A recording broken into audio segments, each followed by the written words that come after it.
Olá, meus irmãos e irmãs de Ideal Espírita, vocês amigos e amigas que nos acompanham aqui na página Estação da Luz Espírita, muitíssimo obrigado mesmo pela sua companhia. A nossa página Estação da Luz Espírita não tem fins lucrativos, o objetivo é a divulgação da doutrina espírita. E é por isso que nós reunimos aqui esta sede de matérias espíritas para que possa atender às suas necessidades, estudo, lazer, pesquisa. Você encontra aqui na nossa página Estação da Luz Espírita os livros da codificação, obras suplementares, entrevistas, palestras e os programas da Web Rádio Estação da Luz de Natal e Web Rádio Cristo Consolador de São Paulo. Ou seja, um acervo que atenda às suas necessidades, sem fins lucrativos. O objetivo é a divulgação da doutrina espírita. E agora eu convido você para nos acompanhar na reprodução de mais esse trabalho imperdível. Muito obrigado mesmo pela sua companhia e vamos juntos.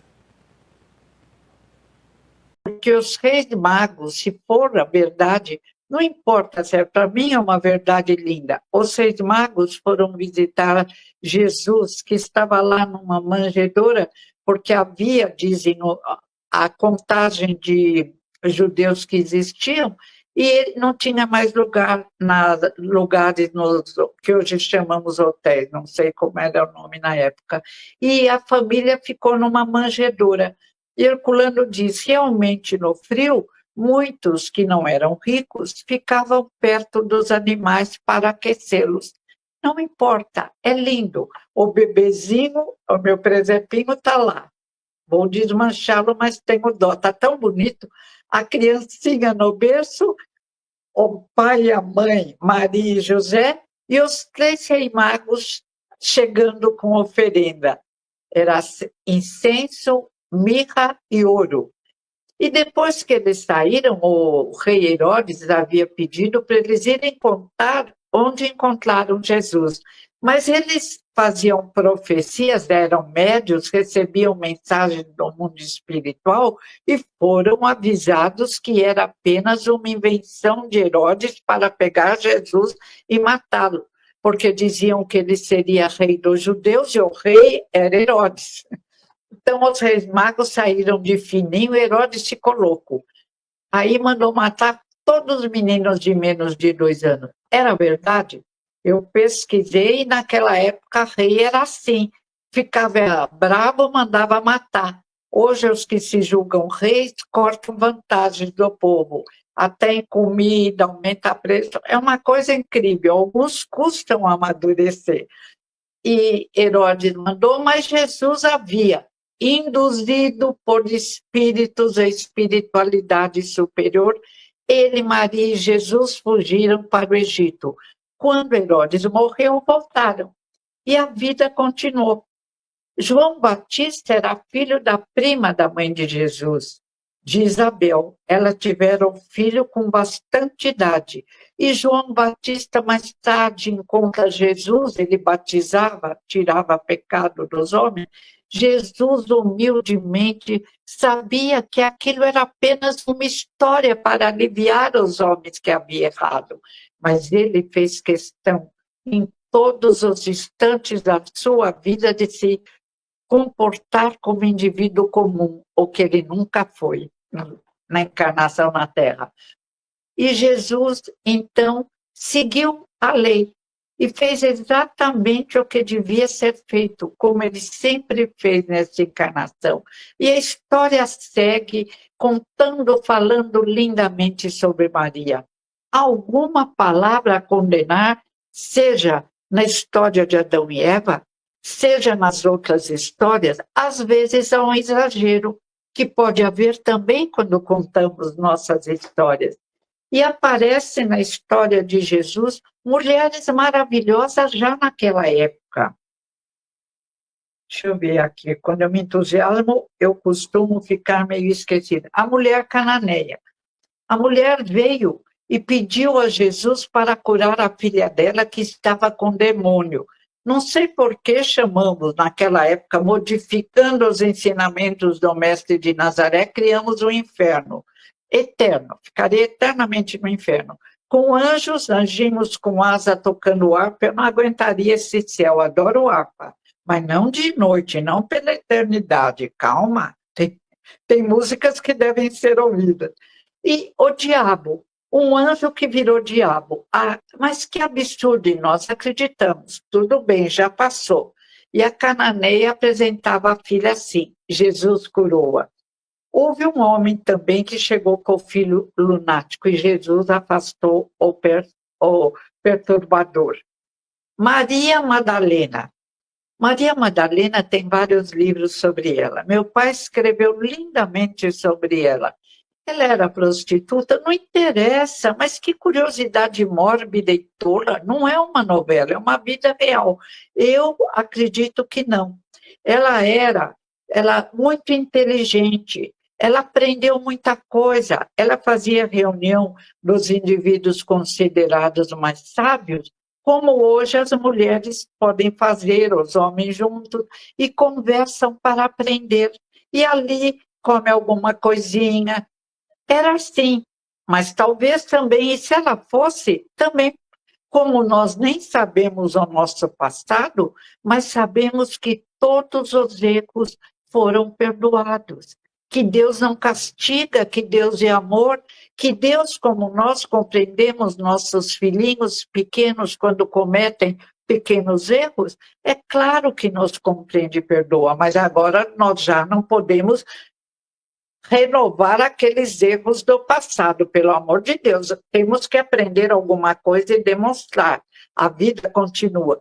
E a mediunidade já estava presente no menino lunático, como estava presente na filha da mulher de Cananeia. E a possibilidade de afastar os espíritos necessitados também estava presente. É claro que lá, como agora, haveria um grupo de espíritos melhores esperando o necessitado para retirá-lo e conduzi-lo à educação precisa para ele ter a possibilidade de ser feliz. Joana de Cusa, ela era mulher de um administrador da época, foi discípula de Jesus, mulher elegante, contam de uma forma às vezes divertida, e que já estava reconhecendo a grandeza do Mestre de Nazaré. A samaritana que dá água a Jesus, porque dizem que não gostavam do samaritano. Então Jesus chegou e foi falar com uma samaritana, e pelas roupas ela viu que ele não era samaritano. Ela disse: Senhor, o senhor fala comigo, samaritana? Ele disse, explicou que ela era irmã dele, que todos somos irmãos, deu uma lição, como ele sempre, com graça, com elegância, explicou a mulher samaritana. Ainda disse, você teve vários maridos, e até alguns que não foram seus maridos. Ela não falou, você não valeu nada, olha quantos homens você teve. Não. Jesus entendia a fraqueza e procurava elevar a pessoa que estava caída. Isso que ele nos ensinou, não atirar pedras. Então, às vezes, eu vou fazer uma pequena crítica, por exemplo, ao campo, eu falo, Heloísa, não atira pedra. Você não viu seu passado, cala-te. E nem quero ver. Então, não vamos atirar pedra. Comportamento de Maria na crucificação de Jesus, meu Deus. Que senhora incrível. Ela podia acusar Pôncio Pilatos, podia acusar os sacerdotes, podia fazer um discurso inflamado. A mulher não era muito considerada, passaria por louca, não. Ela ficou orando, as lágrimas correndo elegantemente, espiritualmente perfeita. Acompanhou tudo e Jesus na cruz, também o espírito de uma luz incrível, entrega a sua mãe para que João tome conta e entregue João para que a Maria o auxilie. É uma história linda, perfeita, que mal poderia nos fazer. Existem livros hoje em dia que realmente, pelo amor de Deus, eu vejo o nome, eu já passo longe. Ninguém é de aço, tem impulsos do passado que temos que controlar pelo trabalho de amor ao próximo, pela oração que nos ilumina. Os romanos criaram a morte de Jesus primeiro para castigar os bandidos e depois os que levavam a voz contra Roma. Jesus nunca foi bandido, nunca cometeu um ato, um pensamento errado e nunca também se voltou contra Roma. Ele não discutia, eu diria, coisa como se fosse hoje política.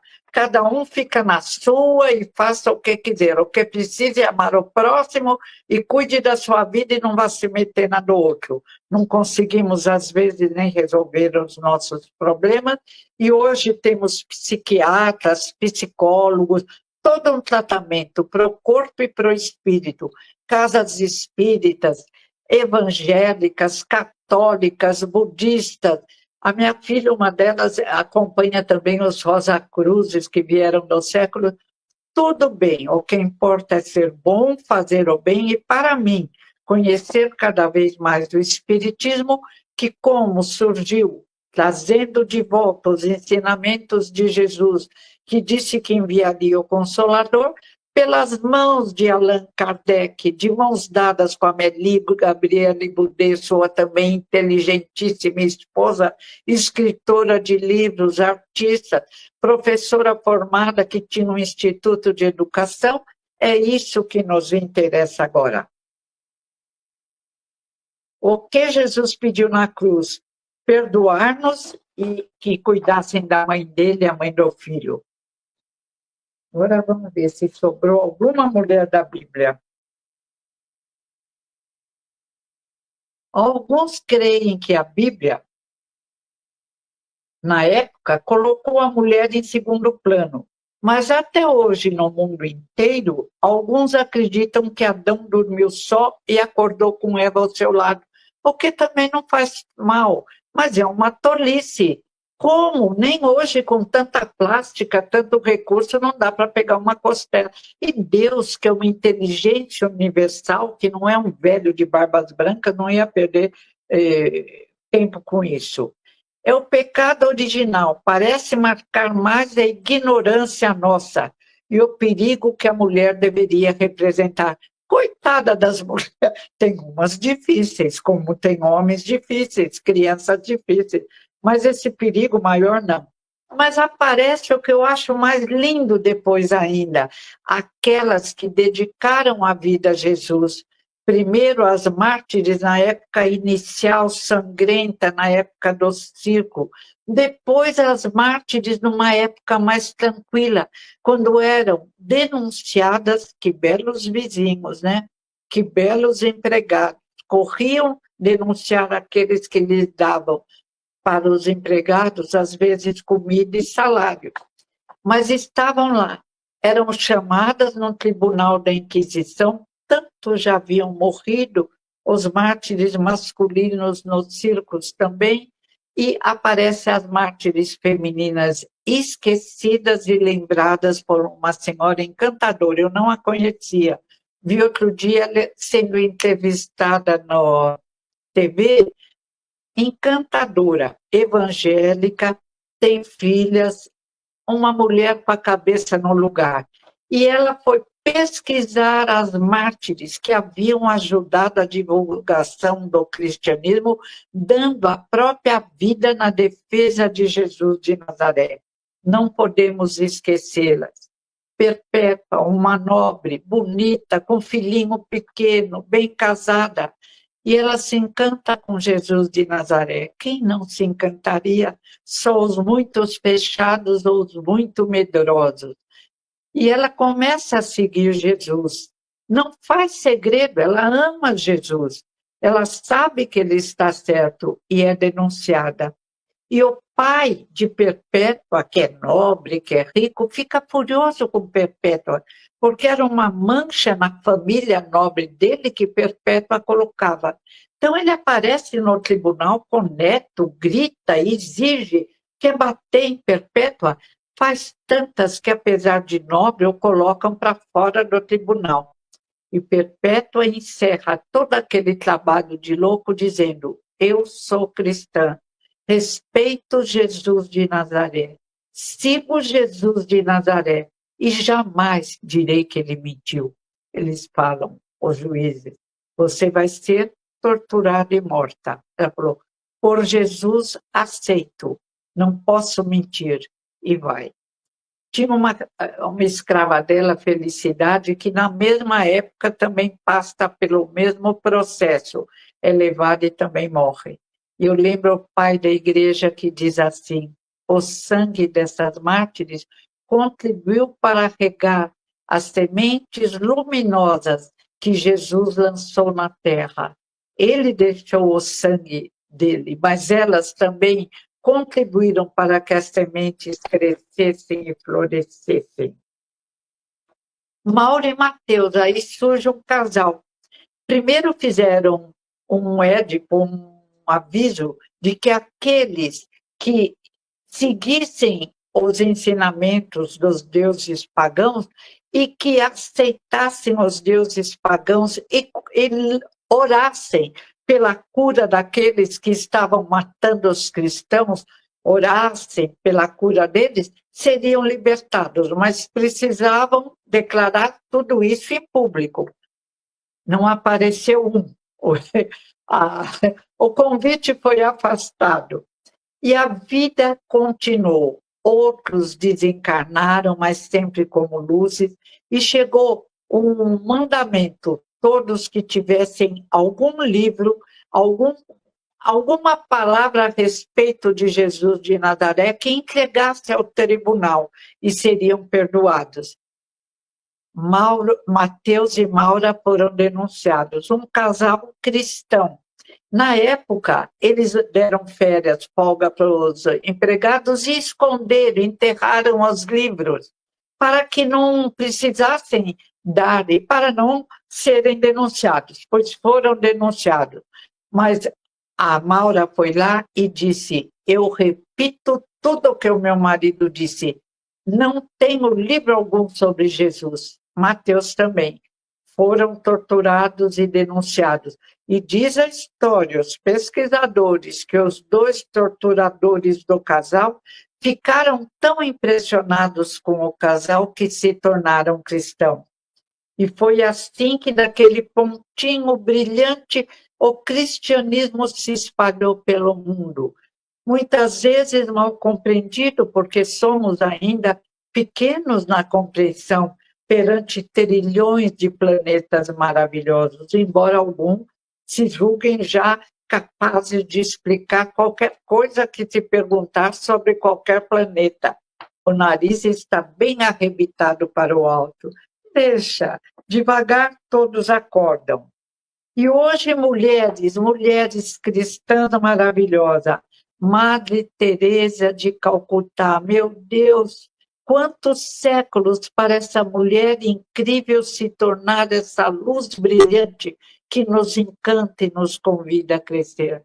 Madre Teresa de Calcutá, quando a AIDS era desconhecida, perigosa, um terror para todas as famílias, monta um hospital para cuidar dos aidéticos. Não pensa que ela podia morrer. Ela achava que se estavam morrendo jovens, era obrigação dela cuidar para que não morrer. Irmã Dulce, aquela freirinha miúda, mas brava, que exige, enérgica, que monta um hospital para ajudar os que não podem pagar. Francisco Cândido Xavier, mineirinho humilde, nem falava tão correto, na medida em que ele ama e se dedica ao próximo e nunca cometeu um erro doutrinário, um erro humano, nunca. À medida que ele age dessa forma, parece que o pensamento iluminado dele se firma no cérebro do corpo físico, na plasticidade do cérebro, e ele fala com elegância, caminha com elegância, fala corretamente. É um nobre espiritual que, na roupa humilde que ele usa, operário que trabalhou e aposentou-se a vida toda, trabalhou com afinco e que ainda trabalhou na casa espírita. Foi perseguido pela primeira madrasta, que era madrinha dele, não foi madrasta, madrinha, aliás, adorava um menininho que ela criava como filho e castigava Chico Xavier. Mas aí ele chorando um dia que ele apanhava sem motivo, a mãe aproximou-se dele toda iluminada, já havia desencarnado, e disse: eu vou enviar um anjo para te consolar. E o pai casou com uma senhora magnífica que adorava Francisco Cândido Xavier. Os problemas acabaram. E ele teve uma vida linda, com perseguições, às vezes queriam condená-lo, falavam que era curandeiro, ele nem realizava curas, ele curava o espírito. Brilhou intensamente, está lá brilhando. De vez em quando eu falo: oh, parabéns, Francisco Cândido Xavier. Aí falo: dá uma ajudadinha aqui, precisamos de ajuda.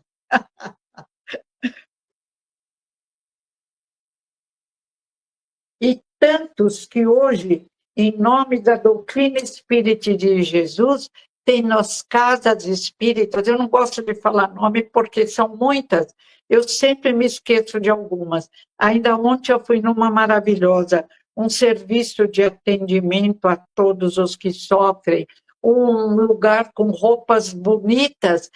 Quem quiser pode comprar bem baratinhas. E quando eles veem que a pessoa tem o dia das pessoas irem ver, as pessoas mais humildezinhas, eles dão a roupa. É só para não envergonhar. É como se fosse uma loja. Já vi muitas casas espíritas, umas blusas tão bonitas que eu quase peguei para mim, mas eu falei: não tenho direito. Eu posso ir em qualquer loja e pegar. Não faça isso, dona Elô, tirar daqui. Mais bonita, ótimo, elas se vestem melhores, é um direito. E mesmo os da casa, às vezes compram, eu preferi não comprar. Eu falei: não, e também tenho tanta blusa, daqui a pouco uma amassa a outra, nem posso sair. Odeio passar roupa, aprendi com os americanos. Não se passa roupa. Compra na hora que vai comprar, vê se o tecido amassa muito. Amassa uma pontinha que ninguém veja. Amassou, já não compra. Aí fica uma folga, não tem roupa, só para lavar, não tem para passar. E a vida continua. E ficamos encantadas com todo o trabalho desses irmãos magníficos que enfrentaram o sofrimento, a dor, muitas perseguições terríveis para ensinarem ao mundo a arte de bem viver e ser feliz. Para ensinarem ao mundo que feio é fazer coisa errada, que vergonhoso é prejudicar o próximo, que vergonhoso é roubar, é matar, é tentar corromper crianças, é induzir crianças a mau comportamento moral, é não respeitar a inocência das crianças, mas que é bonito ter suficiente capacidade de bondade, ainda muito pouquinho, uma estrelinha apenas, mas que nos faz desejar aumentá-la, dilatá-la, para conseguirmos amar ao próximo como a nós mesmos. E ler, hoje eu não peguei minha Bíblia, aliás, eu tenho 3 Bíblias. Uma que eu herdei do meu pai, é o meu xodó, está já desmanchando, eu vou colando. Uma que eu ganhei da minha filha, é uma Bíblia fininha, toda elegante. Adoro ler a Bíblia, a história das mulheres, porque é a história que aqueles que reencarnaram entre os judeus, espero que eu tenha reencarnado, aprendemos ali, lendo. É história também nas quais a imaginação se mistura, porque éramos muito crianças, mas não deixa de ser lindo. E depois entra no Novo Testamento, que enxertamos na Bíblia, e que são histórias incríveis dos apóstolos e de Jesus de Nazaré. Se não soubéssemos que a verdade atravessou os séculos, exatamente porque era verdade e encantava, acharíamos até que houve confusão. E hoje, até Augusto Cury, que diz que era materialista, diz: Jesus de Nazaré foi o homem mais sábio, mais inteligente, mais bondoso da história, e escreve livros sobre Jesus de Nazaré. E outras senhoras também, que eram até ou freiras ou católicas ou de outra religião, até lutaram contra Jesus. Eu talvez tivesse ficado irritada quando Pôncio Pilatos lavou as mãos com medo de que libertasse Jesus. Cometemos erros, temos que saber disso mesmo para não arrebentar o nariz.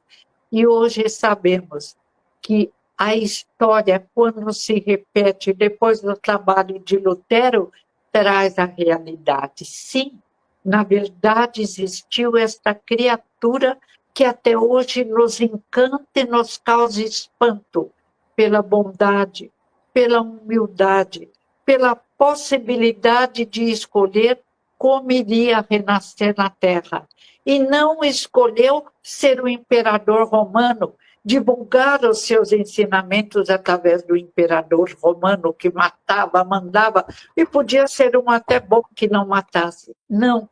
Escolheu a figura humilde dos operários, escolheu o trabalho humilde dos operários, escolheu os discípulos, os apóstolos queridos entre os operários, com roupas simples, muitas vezes tendo dificuldade em compreender a língua bem falada, a língua falada de forma mais nobre.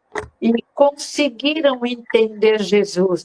E eles, que eram homens que temiam a morte, porque não a compreendiam, quando Jesus ressuscitou 3 dias depois de ficar na cruz, seu corpo físico, eles se tornaram homens corajosos.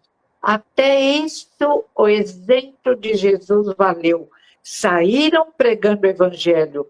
A maioria morreu, até Paulo de Tarso, que chegou por último, ele chegou no finzinho. Antes matou. Eu detesto ter que fazer isso. Mas o nosso relógio, o nosso cronômetro do nosso vídeo, ele se perdeu no tempo, nós já estamos estourando o tempo. Nosso programa já está com 1 hora. Vamos parar, que é uma das coisas menores que a gente tem que aprender, a disciplina, olhar as frutas e flores da natureza e os bichinhos da natureza. Então, feliz em poder confirmar a cada instante da minha vida que a Bíblia tem razão, de confirmar a ligação de espiritismo e o cristianismo que Jesus nos trouxe, a verdade. Muito obrigada. Até o próximo programa. E antes de dormir, orar para ter belos sonhos. Muito obrigada, uma boa noite a todos nós. Boa noite, senhor ET, boa noite, Alberto, boa noite, Wagner, e a todas as famílias. Eu acho que nós famílias. conseguimos mais uns 2 ou 3 minutinhos aí, eu até perguntar para o Tavares se a gente consegue, que tem uma pergunta, quem sabe a gente pode responder. Olha o Tavares aí. Boa noite, boa noite. Não, sim, não sim, boa noite. Sim, lógico, evidentemente, pode e deve. Aí eu quero agradecer à professora essa possibilidade de ter feito esse resumo da importância das mulheres, né, na vida de Jesus, no Evangelho, no planeta Terra, né? Então, a gente vai ver lá no Evangelho que as mulheres mandaram, desmandaram. Aqui no Brasil, as grandes espíritas, né, que tivemos aqui e fora. E lógico que a senhora também está inclusa, né? Porque também um representante por favor, não me dê essa responsabilidade. Prefiro não. Representante do lado feminino. Ser modelo um não é fácil. A turma olha com lente de aumento. Não. Então, veja aí, o Wagner, tem 2 perguntas. Fica para Marlene Nobre, Benedita Fernandes. Dona Benedita Fernandes, a senhora está inclusa nesse ROI, com certeza. Nossa, Tavares, não me dê essa cruz na testa. Não, obrigada. Fico feliz de você pensar isso de mim. Gratidão. Não mereço, mas agradeço. Professora, nós temos 2 perguntas. Uma você já respondeu, porque a primeira pergunta da Maria Clara, nós queremos aqui agradecer a Maria Clara, é: qual a importância de Maria de Nazaré para o planeta Terra? Em toda a sua fala, você já mostrou a educação que ela deu para Jesus. E a segunda pergunta, que ela dirige diretamente a você, professora, ela diz: amiga, a família ainda é o sustentáculo da sociedade humana, seja no plano espiritual, seja no plano material? Claro, no nosso estágio, no planeta no qual estamos, que se expressa no mundo espiritual, perto do planeta do mesmo modo, a família é o apoio, deve ser o apoio, o processo de educação, o despertar do espírito que renasce como criança. É o cérebro, ainda sem o conhecimento, que vai adquirindo graças à família e à escola.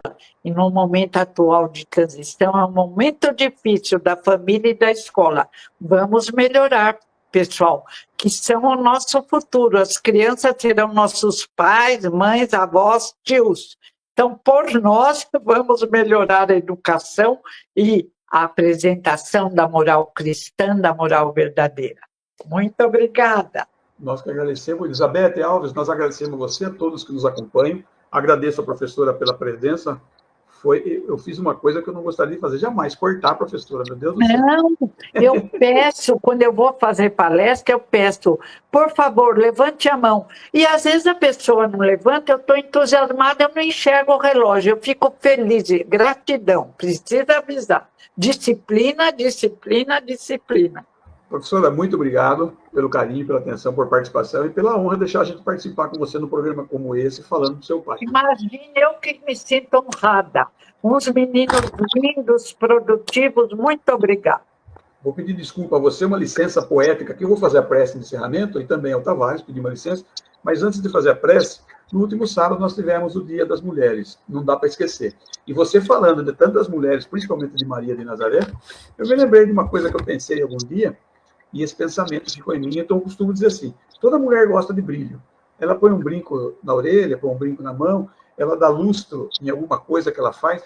As mulheres adoram brilho. Por que será que a mulher adora brilho? A mulher adora brilho porque, na verdade, ela empresta o seu ventre como válvula máter em processo de cocriação. É parceira de Deus na criação dos homens na Terra, no surgimento dos corpos que nos servem. Então, nós todos, nós já, aqui encarnados, nós já moramos dentro de uma mulher como espíritos em processo de reencarnação. E ainda assim, ela é uma colaboradora incansável da lei de Deus. Seja ela mãe ou não, a mulher traz esse contributo pela união dos pensamentos dentro das mulheres. Um diamante precisa de muitas horas para lapidar apenas uma faceta, e ele apenas reflete o brilho de uma luz que já existe. E a mulher gosta tanto de brilho porque, inconsciente ou conscientemente, ela sabe que em si mesma, nesse ventre abençoado, em toda a estrutura de uma mulher, a mulher tem brilho próprio e tem luz própria, capaz de iluminar todos os homens que estejam na Terra. Se a Terra está um pouco melhor hoje, é graças a você, a tua mulher. Que Deus abençoe e nos concede a sua companhia, que nos orienta, nos aquece, nos mostra o caminho. Ai, que lindo, menino. Diz que a tua luz é capaz de iluminar a Terra. Muito obrigada, muito obrigada. Encerramento lindo. Poesia, filosofia e verdade. Muito obrigada. E assim nós agradecemos. Obrigada, Tavares. Senhor ET também querido. E o Roberto, onde estiver, receba a nossa gratidão. Boa noite a todos que escreveram, que perguntaram, que ouviram. Obrigada. E assim nós agradecemos a Deus. Muito obrigado por mais esta oportunidade. Maria, que linda. Linda. Obrigada, Tavares. Que Deus Pai nos dê mais e mais oportunidades de estudo, trabalho e convivência, como momentos desse que nós vivemos, convivemos, e adquirimos conhecimento. E, acima de tudo, exercitamos o nosso amor, como as mulheres nos ensinam. Muito obrigado, que Deus nos abençoe a todos. Até a próxima, se assim Deus nos permitir. Até.